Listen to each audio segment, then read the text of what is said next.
Fala galera, eu sou o Fábio Menozzi. E eu sou o Nacho Martin. Hoje o programa a gente vai falar sobre terror. Não esse tipo de terror, mas basicamente a gente vai contar um pouco pra vocês o que acontecia no cinema antigamente e o que acontece hoje. É porque é engraçado que antigamente os filmes de terror, eles realmente eram de terror e Sim. realmente davam medo, né?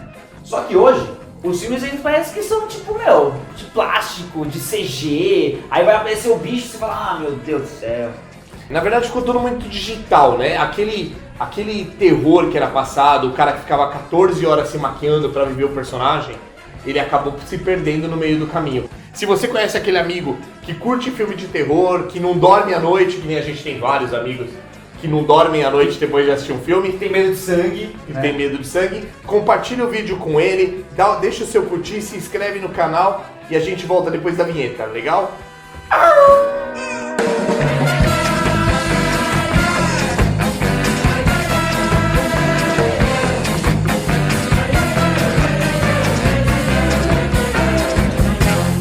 O filme que eu lembro de criança, assim, cara, que me impressionou e me abriu o interesse de o terror, né? O tipo de susto clássico do filme de terror, né? Só que o gato não é preto.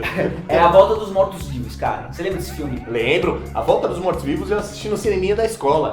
Eu lembro que eu comecei a assistir o filme, com 10 minutos eu saí chorando, porque eu tinha 10 anos de idade. Cérebros! Cara, é animal. Desde moleque eu sempre fui fã de filmes de terror, das capas do Iron Maiden, lembra? Que tipo, Lembro, o do Ed. né? E tipo, eu adorava zumbi, sempre fui fã, inclusive hoje em dia que todo mundo já se popularizou por causa do Walking Dead, tem gente que tipo assiste o Walking Dead e não sabe que existe esses filmes, né? Então a gente indica pra vocês A Volta dos Mortos-Vivos. Na verdade, assim, se você pensa que The Walking Dead é um filme de terror, é uma série de terror, esquece.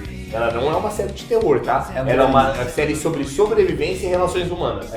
Tem o Madrugada dos Mortos. Isso que eu ia falar, cara. Que é excelente Isso também, que eu ia falar. ele é na mesma pegada. É um remake do George Romero, né? Sim. Que eu acho que é um dos remakes de terror conseguiu ser melhor que o original. A gente não pode esquecer de Demônio, né? Era muito comum, né? E que tal A Noite do Demônio? Porra, Evil Dead. Evil Dead, com o nosso querido Ash. Ele corta a própria mão, né? E a mão sai fazendo... Tá consumido pelo demônio, corta a mão e coloca uma serra elétrica no lugar. Não, né, é cara? fantástico. É muito bom. O Bruce Campbell, que é o ator que faz o Ash, ele voltou a se reunir com o Sam Raimi, que é o diretor, que inclusive dirigiu depois do Evil Dead, ele dirigiu o Homem-Aranha da trilogia, né? Então eles se juntaram novamente o ano passado e fizeram a volta do Ash. Ash vs Evil Dead. E diferente do antigo, no antigo a gente tinha um tom meio de terror, ele tinha um pouco de humor negro, mas esse novo, o Ashley tá gordo, ele é um Zé Ruela que não liga pra nada, banguelo e tá cagando pro mundo. E tem rock and roll, cara, as trilhas também são animais. Tipo, e é muito bom ver que o cara, tipo, é um anti-herói total, né? Sim. Você espera de um cara que vai salvar o mundo, que pelo menos o cara, tipo, se importe com o mundo. O Ash tá nem aí, cara, é muito bom, cara. E é sangue, tem sangue pra caramba, cara. E aí a gente puxa pro outro gancho, porque, assim, antigamente nos filmes de terror, eu acredito que, tipo assim, o pessoal, eles se preocupavam em transformar o terror, centralizado numa figura, né? Sim, Por exemplo, o ícone do terror. O ícone, por exemplo, tinha o Jason, tinha o Fred, tinha o Hellraiser, Que é o Pinhead, né? Tinha o Chuck. tinha o Chuck, cara. E acho que hoje em dia se perdeu. Hoje em dia eles procuram fazer um negócio sobrenatural, por exemplo, premonição.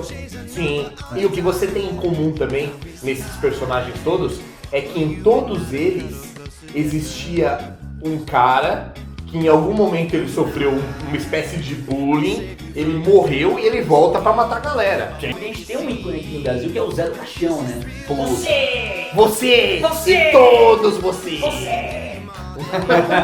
E acho que se a gente for falar sobre o terror nacional, cara, tem uns livros muito legais que inclusive estão aqui na frente, do André Bianco, o 7, e a continuação que é o 7º, sobre vampiros portugueses que acabam chegando no Brasil na atualidade, cara. É extremamente muito bom.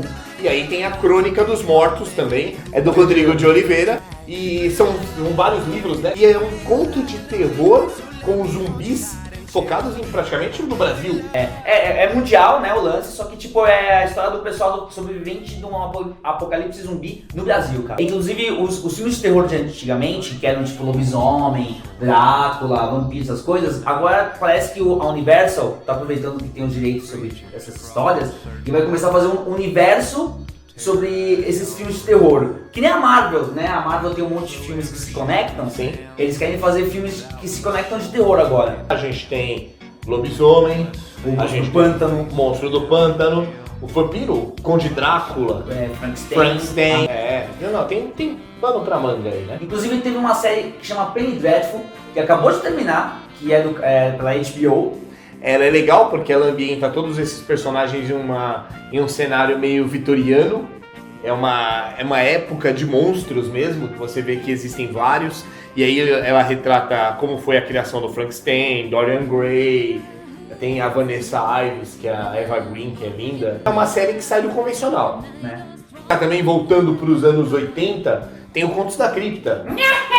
Que era aquele esqueleto que aparecia contando histórias de terror. E era legal porque cada uma era uma historinha. E depois tem até o Além da Imaginação também, né? Que era meio nessa pegada. Que ali misturava um pouco de ficção científica, mas tinha os de terror, né? Eu lembro do episódio até hoje do espelho. Que o cara ficava olhando pro espelho e a mulher ficava seduzindo ele, e na hora que ele passava era um demônio. Sim, porque cada episódio era diferente. Isso me fez lembrar também um pouco de American Horror Story. Sim. Que é uma série de terror onde cada temporada é uma história diferente e são os mesmos atores vivendo outros personagens. Sim, é bem legal isso também.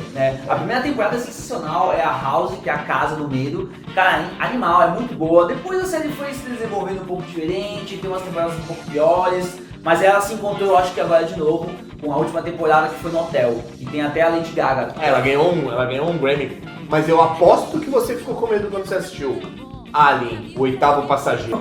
A hora que o bicho abre a barriga da mulher e sai, cara, do cara, né? O primeiro é o cara que sai. Porra, meu, que bicho que era aquele, cara? Naquela época não existia isso. Então, naquela época não existia isso. E foi legal que o diretor, ele não avisou também pra galera o que ia acontecer. Então ele colocou lá, não sei se você sabe, mas no meio da cena, ele colocou, tipo, intestino, pedaço de animal morto mesmo, real. E ninguém sabia no roteiro o que ia acontecer. Vai acontecer alguma coisinha aí. De repente, aquele susto que a galera toma, aquele pânico, é real, cara. Aí nessa mesma pegada, a gente tem também o Exterminador do Futuro. Cara, o primeiro Exterminador do Futuro é um filme de terror, né? É aquele robô desgraçado que não morre, aquele robô maldito que não morre perseguindo a mulher até o final. Aquela cena final dela sendo espremido, do robô sendo espremido, é no nível do Alien aquilo ali. Mas olha, o reboot deles foi horrível, viu? O Genesis eu achei horrível. Primeiro, se você quer fazer um filme sobre viagem no tempo, pesquise sobre viagem no tempo, né? A gente vai falar sobre viagem no tempo mais pra frente. A gente voltando a falar sobre ícones, naquela época tinha o Schwarzenegger, tinha o Stallone, e o Schwarzenegger você já ia assistir o filme dele sabendo que ia ter alguma coisa sobrenatural, né? Sim. Então ele também fez o Predador. Porra, Predador. Mano, a hora que tirava a pele da pessoa e deixava aquele corpo pendurado, era terrível. É uma conclusão que eu chego. Antigamente, os produtores, eles se preocupavam muito mais com a história, com a trama. Até vindo agora pro presente aí, uma série muito legal que trata o vampirismo de uma maneira como sendo um vírus. Na verdade, a todo momento eles entendem que o vampirismo é um vírus. É The Strain. The Strain é espetacular. Muito boa série, cara. Ela tem elementos de ficção científica, ela tem o terror, ela tem o vampirão lá, o capiroto invocado, né? Tem até um lance meio de, na primeira temporada, dos primeiros episódios, foi um negócio meio de zumbi, assim, né? Sim. Meu, é legal pra caramba essa série. Mas na verdade não são zumbis, né? São carniçais. E é legal que foi inspirada no livro, né? É o Guilherme Del Toro, que fez o Labirinto do Fauno. Sim, esse cara é espetacular, cara. Esse cara é ótimo. E ele fez um livro, né? Ele escreveu o livro, são 3 ou 4 livros, e ele tá fazendo essa série, ele é produtor dela, e acho que vai ter umas 5, 6 temporadas. Sabe? Tá indo pra terceira, né? E a gente foca muito nos Estados Unidos. Enquanto os japoneses, com a cultura riquíssima deles, estão fazendo filmes de terror ótimos como O Chamado, O Grito, Água Negra e tantos outros, o que o americano faz? Copia. Vai lá e faz um remake porco de um filme que foi um sucesso no Japão. Tudo bem que O Chamado, aquela cena da Samara saindo da TV, É um com clássico. água, é legal pra caramba, Mas é tenso, é nervoso, É. mas não se compara ao japonês. Se você assistir o japonês, você se caga assistindo. Espíritos também, é muito legal. Espírito. Aqui também, Espíritos 2, se você assistiu o Espírito 1 e Espírito 2, você que não tem nada a ver um com o outro, né? Você tá certo. Na verdade, foi mal traduzido aqui no Brasil pra vender o Espírito 2. Fizeram continuação do Chamado também. Então, e agora é engraçado que os japoneses vão fazer um crossover entre o Grito e o Chamado. É mais ou menos como Jason versus Fred. Né? Que inclusive é uma comédia aquele filme. É, comédia. Noiva do Chuck, Jason versus Fred. Desculpa, você vai assistir filme de terror e vai assistir isso aí, você para. Mas tem um cara que a gente é muito fã, que é um ícone da literatura de terror, que é o Stephen King, né? É verdade, o Stephen King, além de fazer uns filmes fantásticos, como It, O Nevoeiro, o It, o Palhaço, Nossa, aquela cena que ele arranca o braço do moleque no bueiro, porra, meu, que cena tensa do cacete. Cara, eu passei mal. Eu assisti esse filme, tinha um palhaço na capa, meu pai falou assim, vamos assistir, mano. Passei mal. Não mal. é por acaso que tem um monte de gente que se caga de medo de palhaço, né? É o Pennywise. Né? Pennywise. Que inclusive é o nome de uma banda.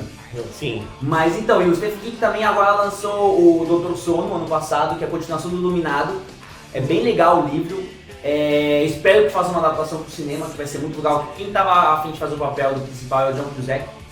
Eu torço o nariz pra adaptação, porque tem um monte que não fica legal, né? Mas isso é assunto pra outro vídeo. Não, mas por exemplo, tem o Cemitério Maldito, Cemitério Maldito é animal. que é Animal Filme, que é a adaptação do livro. Carrie é estranha. Que é estranha. Um outro gênero de terror também é a filmagem em primeira pessoa. Sim. Que aí a gente volta lá atrás no Bruxa de Blair, que foi o primeiro, né? Que eu particularmente achei uma bosta. Eu particularmente achei uma bosta também. Mas aí você assiste Cloverfield, eu achei fantástico. Putz, cara, é muito legal o Cloverfield, cara. Porque Cloverfield, ele não é um filme de terror, mas ele te deixa tão tenso que você acaba se sentindo pressionado ali. Sim. Você se sente dentro do personagem, que era a ideia original do Bruxa de Blair, né? Era que você se sentisse dentro do filme. Inclusive agora teve a continuação que chama Rua Cloverfield, eu assisti e achei legal, achei interessante. Mas é outro conceito, né? É outro conceito, não é mais primeira pessoa e tal, mas é legal.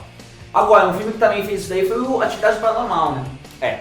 Atividade Paranormal ele é filmado em primeira... Na verdade, o contexto da Atividade Paranormal é que foi uma fita achada, né? E eles assistem. Você vai pro cinema e tipo, não tem título, começa, essa fita foi encontrada não sei aonde. É legal a ideia, muito boa. O próprio autor, que é também o produtor, acho que os dois são produtores, os dois que são os O principais. orçamento era baixíssimo também. Baixíssimo, eles mostraram pra uma galera bem seleta, entre eles estava Spielberg, e ele falou pro cara, falou assim, velho, se você colocar mais $7 mil em produção e fizer um final diferente, vai estourar. E realmente o cara tava certo, o cara, o guru, ele acertou e virou uma franquia. O problema, Fábio, é que o pessoal, quando começa a ganhar dinheiro, faz o quê? Continuações. Ah, Continuações e continuações. E agora, uma continuação que eu acho que é digna é o Invocação do Mal. Invocação do Mal, cara. O Invocação do Mal, o primeiro é excelente e o segundo é tão bom quanto. Muito bom, cara. Acho que eles finalmente, Hollywood, percebeu que o terror dá dinheiro, que o terror dá frutos bons. E você fazendo o quê? Um bom roteiro. Então eu acho que resumindo assim, cara, os filmes antigos, eles se preocupavam muito com história, roteiro, né? Sim. E não tanto com CG, como acho que nos anos 2090, assim. Na verdade, assim, a gente espera que o cinema se recupere, né?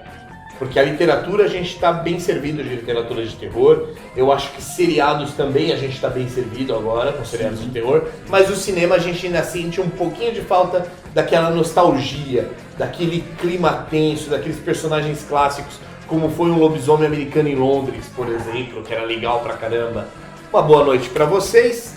Agora, nada melhor que assistir um filminho de terror e dormir. E lembra, curte o canal, se inscreve e marca aquele seu amigo cagão que tem medo de tudo. Cara, você ouviu esse barulho? Que barulho? Esse barulho aí. Quem apagou a luz, cara?